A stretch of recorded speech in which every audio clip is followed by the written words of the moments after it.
Orang bijaksana akan bersemarak cemerlang laksana matahari, dan guru kebenaran akan berseri kemilau laksana bintang abadi. Dalam nama Bapa dan Putra dan Roh Kudus, amin. Kasih karunia, rahmat dan damai sejahtera dari Allah Bapa dan dari Putranya Yesus Kristus besertamu. Selamat pagi, berkah dalem. Hari ini kita memperingati Santo Thomas Aquinas, seorang imam dan pujangga gereja.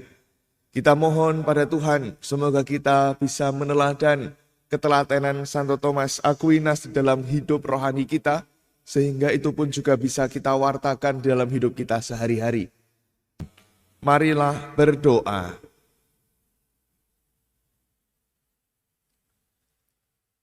Allah Bapa yang Maha Bijaksana, berkat pertolongan-Mu, Santo Thomas Aquinas telah mempersembahkan ilmu dan pengabdiannya guna menyemarakkan gereja-Mu.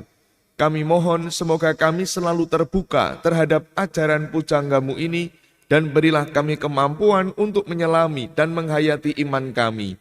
Demi Yesus Kristus Putra-Mu Tuhan kami, yang bersama dengan Dikau dalam persatuan Roh Kudus hidup dan berkuasa, Allah sepanjang segala masa. Amin. Saudari-saudara yang terkasih, selamat pagi, berkah dalem. Dulu saya pernah cerita, saya tumbuh sebagai seorang anak atau seorang pribadi yang sangat tidak pede waktu itu. Ya, sangat tidak pede, sehingga saya seringkali menyembunyikan diri saya. Kalau tidak menyembunyikan diri, seringkali saya menutupi ketidakpedean itu dengan berbagai macam rupa hal yang seringkali oleh orang lain tanpa saya ketahui pada waktu itu, oleh orang lain itu dipandang sebagai sebuah kesombongan. Kenapa? Titik baliknya ada pada ketika saya bersama dengan teman-teman angkatan pada waktu itu, kami biasa setiap Jumat malam itu kami sharing bersama, satu angkatan. Setiap Jumat malam, untuk saling menguatkan satu dengan yang lain. Supaya satu dengan yang lain bisa saling memberi masukan. Nah, pada waktu itu, tanpa saya kira, itu salah satu teman saya, itu memberi satu masukan yang bagi saya pada waktu itu menyakiti hati saya. Sakit sekali rasanya. Sehingga saya sama teman saya itu sempat agak agak konflik pada waktu itu. Tetapi kemudian hari saya justru malah bersyukur karena saya diberi masukan yang pada waktu itu sangat menyakitkan hati saya. Pada waktu itu teman itu mengatakan demikian, "Gek, sebenarnya kamu punya potensi-potensi yang bisa dikembangkan. Tetapi orang-orang, teman-teman yang lain, baik itu kakak kelas maupun juga adik kelas ataupun juga teman seangkatan, lalu tidak mau untuk meminta tolong kepadamu karena seringkali kamu jual mahal. Kamu menjadi orang yang sombong, padahal kamu mempunyai banyak potensi." Menurut teman saya itu. Dan itu sangat menyakiti hati saya waktu itu. Saya kok dikatakan sombong? Karena menurut teman saya tadi, bahwa sebenarnya ada potensi yang bisa saya kembangkan, tetapi justru saya menghentikan perkembangan itu dengan sikap-sikap saya. Yang seringkali satu, waktu itu saya dikenal seneng ngeluh. Sedikit-sedikit mengeluh, sedikit-sedikit mengeluh, sedikit-sedikit mengeluh. Yang kedua, seringkali saya owel. Owel itu ya berat hati ketika mau dimintai tolong oleh teman yang lain. Sebenarnya saya bisa, tetapi seringkali saya menghindar mbok yang lain saja atau dengan berbagai macam alasan. Maka masukan dari teman saya itu tadi, itu sangat menyakiti hati saya. Tetapi justru saya sekarang bersyukur, berkat masukan dari teman saya itu, saya mencoba mengubah cara pandang hidup saya. Saya hanya seringkali yang saya ungkapkan pada panjenengan semua, di dalam berbagai macam kesempatan dan juga khotbah-khotbah. Bahwa seringkali Tuhan itu memang memberikan kita banyak hal. Tuhan memberikan banyak talenta dan banyak potensi. Tujuannya adalah supaya kita bisa menjadi berkat bagi yang lain. Sebuah pelita tidak ditempatkan di bawah gantang ataupun di bawah tempat tidur, melainkan di atas kaki Dian, supaya semua ruangan yang ada di situ diterangi. Artinya bahwa dengan semua potensi dan talenta yang Tuhan berikan, hidup kita mesti memberikan dampak bagi yang lain. Mungkin dampak itu tidak bisa dirasakan oleh banyak orang saat ini, tetapi dampak itu baru akan dirasakan oleh orang lain entah sekian waktu sesudah kejadian atau peristiwa-peristiwa ataupun apapun yang bisa kita lakukan untuk kebaikan itu tadi. Seperti halnya tadi itu loh, ketika teman saya memberi masukan, itu kan dampaknya memang langsung berdampak, tapi dampaknya kan sakit hati. Tetapi dampak perubahan hidup yang saya alami itu justru berproses dari tahun ke tahun, dari waktu ke waktu, sekian lamanya. Kita pun juga sama dalam hidup kita.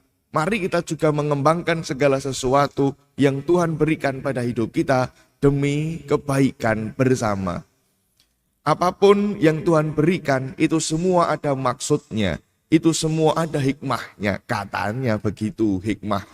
Tapi semuanya yang jelas ada maksudnya, yakni tidak lain supaya hidup kita menjadi terang bagi yang lain, hidup kita memiliki dampak bagi yang lain, dan yang lain pun juga ikut merasakan berkat, dan supaya yang lain pun juga pada saatnya menjadi berkat. Di dalam akhir bacaan Injil dikatakan, siapa yang mempunyai akan diberi lagi. Tetapi siapa yang tidak mempunyai, apapun juga yang ada padanya akan diambil. Ketika kita bisa mengembangkan potensi-potensi yang kita miliki, dan kita persembahkan semuanya pada Tuhan, dan itu menjadi berkat bagi yang lain, kita menjadi orang-orang yang justru nantinya bisa dipercaya. Ketika kita bisa dipercaya dalam hal-hal yang kecil, akan terus-menerus ditambahkan kepada diri kita. Entah itu tugas perutusan, entah itu apapun juga yang bisa kita lakukan untuk kebaikan bersama. Terus-menerus kepercayaan itu akan datang pada kita. Kepercayaan itu akan terus-menerus datang pada diri kita. Tetapi ketika kita tidak bisa mengembangkan diri dan tidak bisa menjadi berkat, maka kita pun juga semakin lama akan semakin mundur. Dan justru itu akan memperburuk kehidupan kita sendiri. Karena kita juga tidak bisa menjadi berkat bagi yang lain. Ketika kita tidak bisa menjadi berkat bagi yang lain, maka yang lain pun juga pasti akan terus-menerus menghilang. Seperti yang dahulu pernah saya alami, ketika tidak bisa mengembangkan potensi dan justru oleh orang lain dilihat sebagai sesuatu yang jual mahal atau apalah, maka pada akhirnya yang dirasakan banyak orang akan menghindar. Tetapi ketika bisa dipercaya, maka suatu ketika dan terus-menerus kepercayaan itu akan ditambahkan. Mari kita semakin mengembangkan diri dalam Tuhan sendiri, sadar akan potensi diri, akan kebaikan-kebaikan yang mesti kita lakukan, dan lakukanlah itu dengan sepenuh hati, supaya kita bisa menjadi terang, dan semoga hidup kita memiliki dampak juga bagi yang lain. Bagi sesama kita, bagi masyarakat kita. Semoga dengan demikian nama Tuhan juga dimuliakan dalam hidup kita, kini dan sepanjang segala masa. Amin. Marilah berdoa.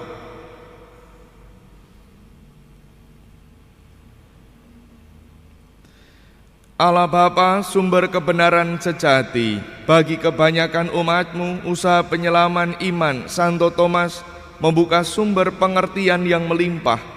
Kami telah menimba dari sumber kehidupan kekal, agar memperoleh penghiburan dalam roh-Mu. Ajarilah kami melihat ke depan dan mencari jalan yang menuju kemuliaan-Mu, serta menemukan dan melaksanakan yang mempunyai nilai yang tetap, demi Kristus Tuhan dan pengantara kami. Amin. Tuhan sertamu. Kita semua, sanak saudara yang turut kita doakan, keluarga kita, komunitas kita, senantiasa dibimbing, dilindungi, dan diberkati oleh Allah yang Maha Kuasa, Bapa dan Putra, dan Roh Kudus. Amin. Dengan ini perayaan Ekaristi kita telah selesai. Mari kita pergi, kita diutus. Amin.